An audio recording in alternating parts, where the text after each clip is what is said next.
জান্নারি রাহমাতুল আলামিন হযরত আহমদ মুস্তাফা মুহাম্মদ মুস্তাফা সাল্লাল্লাহু তাআলা আলাইহি ওয়া সাল্লাম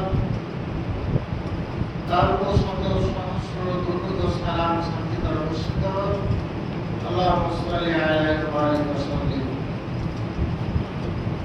সম্মানিত মুসলিম কেরাম, আমি আপনাদের সম্মুখে দ্বিতীয় খুতবা পবিত্র কোরআন পাকে 29 নম্বর পারা সূরাতুত তাহরিমের 8 নম্বর আয়াত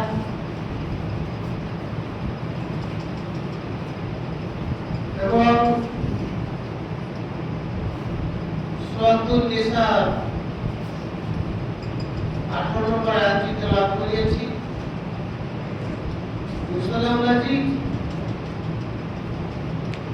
কোরআন ও হাদিস থেকে কিছু দিনে আলোচনা করে আমরা অর্থনীতি করবো।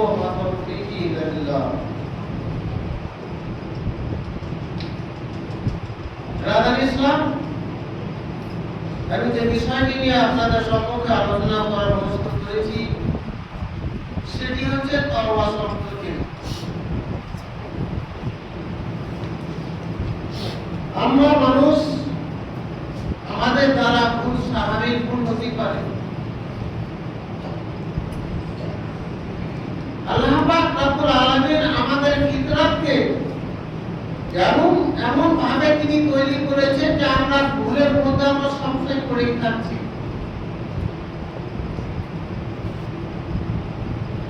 ভুল করলে আবার ভুলের সংশোধনী আছে।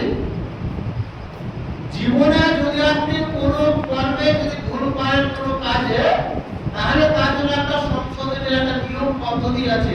আপনাকে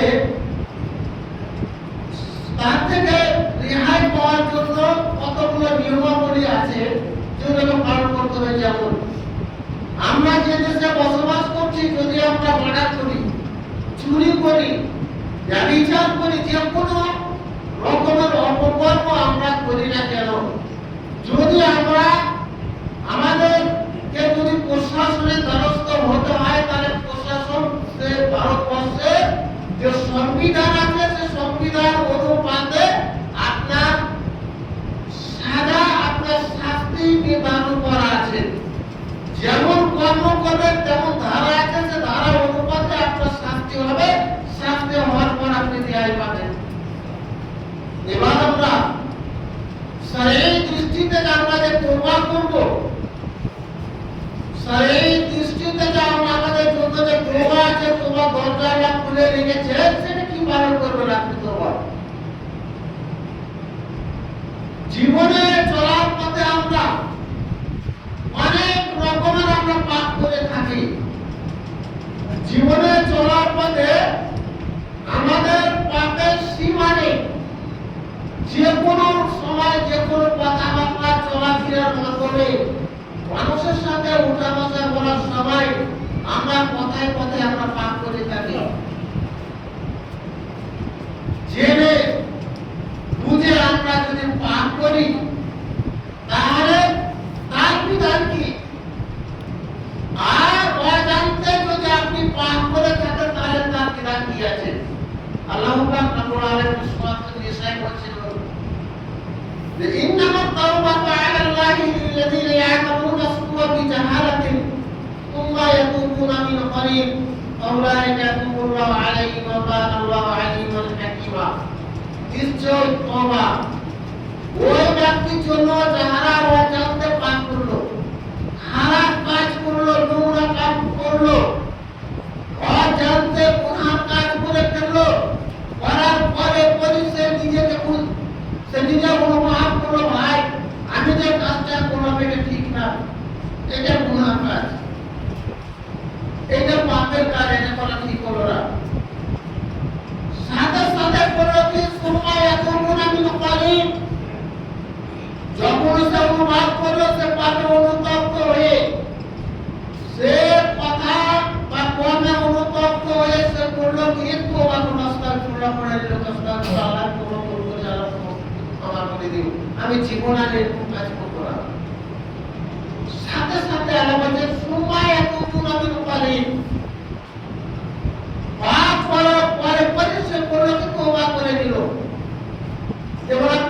করে নিলেন, যে কোনো প্রকারের পাপ করেছেন মনে করেন, মনে করার পর আপনি ভাবছেন যে এখন যদি তওবা করি তাহলে তো পাপ করা যাবে না, কাজটা করা যাবে না, কিন্তু সময় দেন, পরে ভালো করে একটু তওবা তৈরি করে ঝামেলা খতম করে দেব।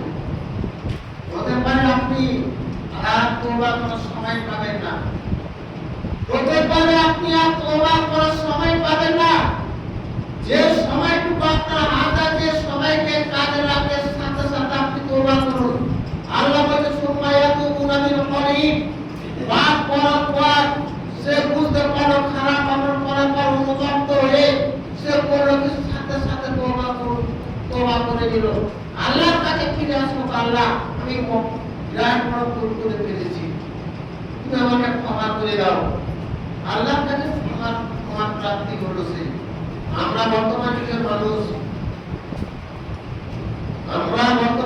মানুষ, পাপ করতে করতে আমরা সীমা ছাড়িয়ে গেছি, পাপ করতে করতে আমরা সীমা অতিক্রম করে গেছি। কোরআন ও হাদিসের কথা আলোচনা কান দিয়ে আসার করে না। আল্লাহ পাক রব্বুল আলামিন আমাদের অন্তরে, আমাদের মনের মধ্যে তিনি মোহর মেরে দিয়েছেন যে আমাদের অন্তরে কোনো রকমের কোরআন ও হাদিসের কথা আসার করে না। যতই শুনি আমাদের কোনো লাভ হয় না।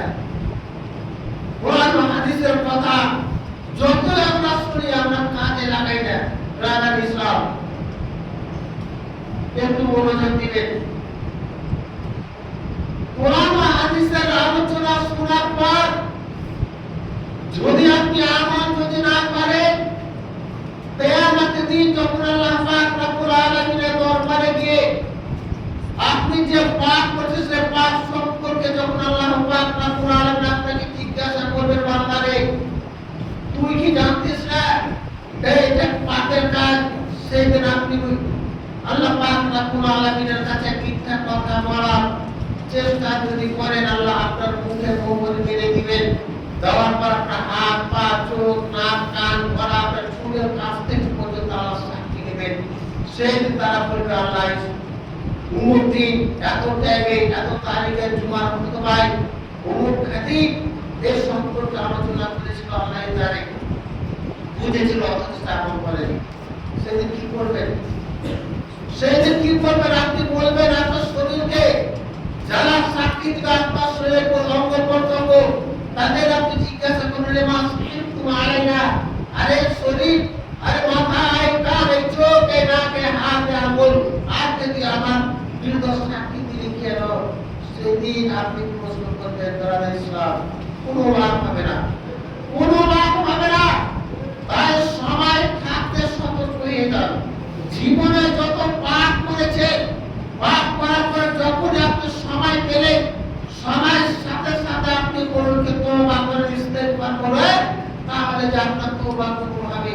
আল্লাহ পাক রব্বুল আলামিন বলেন যে পাপ করার পর সময় এত গুনাহের পরে, পাপ করার পর অনুতপ্ত হয়ে গুনাহ কাজ করে বঞ্চিত হয়ে আল্লাহর কাছে বলতে প্রার্থনা করো, আউলাইকা ইয়াতুবুল্লাহু আলাইহিম।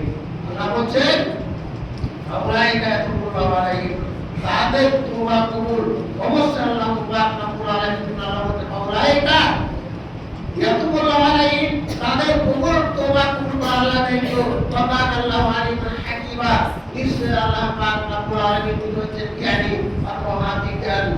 ব্রাদার ইসলাম, আমরা জীবনে যত রকমের আমরা পাপ করছি, জেনে অজেনে বুঝে না বুঝে যত পাপ করছি, করার পর যখন আমরা বুঝতে পারলাম, সাথে সাথে আমাদের তওবা করতে হবে, ইস্তেগফার করতে হবে। যদি না করি, অবহেলা করে যদি আমরা থেকে যাই,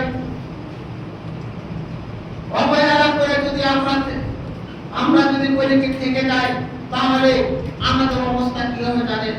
হঠাৎ আপনার কাছে মৃত্যু চলে আসলো, হঠাৎ মৃত্যু চলে আসছিল, তখন কি করবে? আল্লাহ পাক রব্বুল আলামিন বলেছেন, ওয়ালাইসা তাওবাতু